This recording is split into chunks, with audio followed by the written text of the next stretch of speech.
Watch the ride.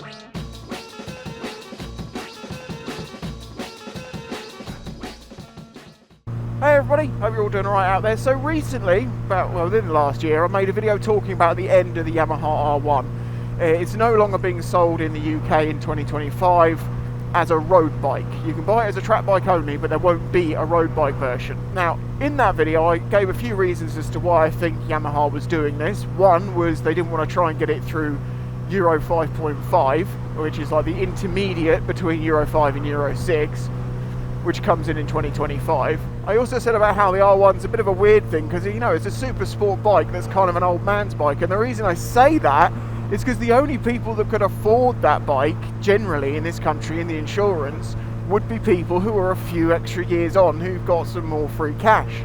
You know, you see who are riding them around the bike cafes and stuff, they don't tend to be young riders. And those riders now, you know, maybe don't want to be cramped up on a super sport, maybe their knees, their back or something aren't as good as they used to be.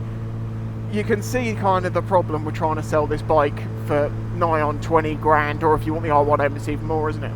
It's a lot of money for a very good bike. There's nothing wrong with the bike, it's just that I don't think that the market was there for the bike.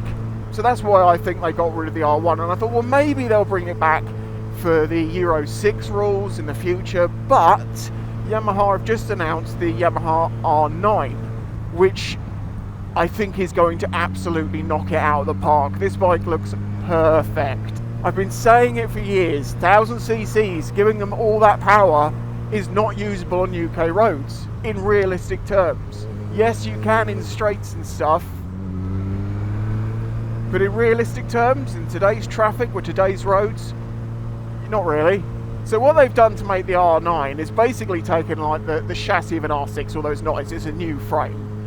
And they've put the MT09 3-cylinder engine in it. Now this thing produces about 120 brake horsepower, although they have changed the ignition, the final drive and stuff on it for the R9, so it may have different specs when it comes out. You can't look at the R9s and be like, well, sorry, the MT9s and be like, that's what it's going to have. But it will be close, because it's the same sort of engine. Well, it is the same engine, but you can make adjustments to, you know, get different power and performance out of it. The bike has also got adjustable front suspension, adjustable preload with a little barrel adjuster on the side, so it's easy to get to. It's got all sorts of electronics to do with, you know, traction control and lift control and all. You know, you really can customize their system to make it as you want. So this bike sounds perfect for, you know, a bike that you both ride on the road and also take to the track, because it's got all of that kit.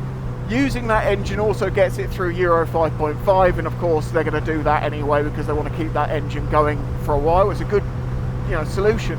And the reported price of this bike is 12.5 grand, which is bloody amazing for all the kit. Oh, big Brembo brakes as well. You know, it's got a lot of kit on it for 12.5 grand. It's got a lot of the electronics from the more expensive bikes that's been made for the track. It looks pretty good. Like, as I say, I think this is going to knock it out of the park as a great top-end bike for people in the UK. Now that 1000 cc's are kind of seeing their day. And I know some people, you're all about power. You want 190 brake horsepower, you want 200, but I've ridden bikes with over 200 brake horsepower on the road and they suck. They're just, you're never riding them the way they want because you can never rev out a gear properly. Not even one of them, really. Maybe first, maybe into second a little bit, but then you're like, meh. Now this solution to removing the R1 should have been kind of obvious to me, but it didn't. I don't think it dawned on me at all that they could just take one of their, like, you know, MT9 engines and shove that into a super sport frame, and it makes perfect sense to do so because, as I say, that's a torquey engine. It hasn't got stupid power. It'll be very usable on the UK roads. They can tweak it.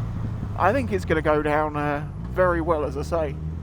And I do feel like the insurance on it will probably be quite a lot less than an R1. And obviously the cost of the bike is a lot less than an R1. So Yamaha's sort of top flagship on-the-road bike is now more affordable to younger generations. And also, I believe that the sort of peg and seat height is a little bit more forgiving compared to the older bike. So again, it's a little easier on the maybe slightly aging bodies of the people that also want to ride them. I think, as I say, Yamaha have thought about this and they've pulled off a perfect move.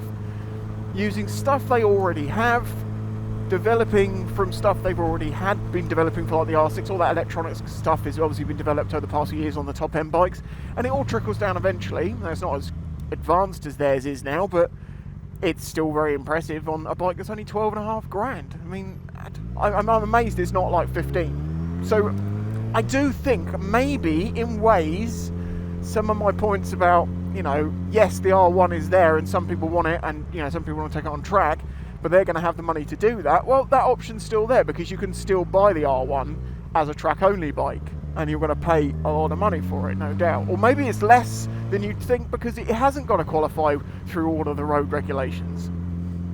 But whatever, this new bike appears to have solved all of the issues that I pointed out that I thought were the problem with the R1. So 10 out of 10 to Yamaha, well done. Wait to see the bike. People say you're going to get to test ride it. I don't get bikes from Yamaha. They know me, they talk to me, they just won't lend them to me directly, because they would rather I go to the press days, and I don't do press days. And the dealer I used to use is closed down, so I won't be one of the people to ride it, sadly, but I can appreciate it's there. There we go. Hope you found this video interesting or useful. Don't forget to hit the like button, subscribe if you're new here. I've got to go shopping. Bye bye.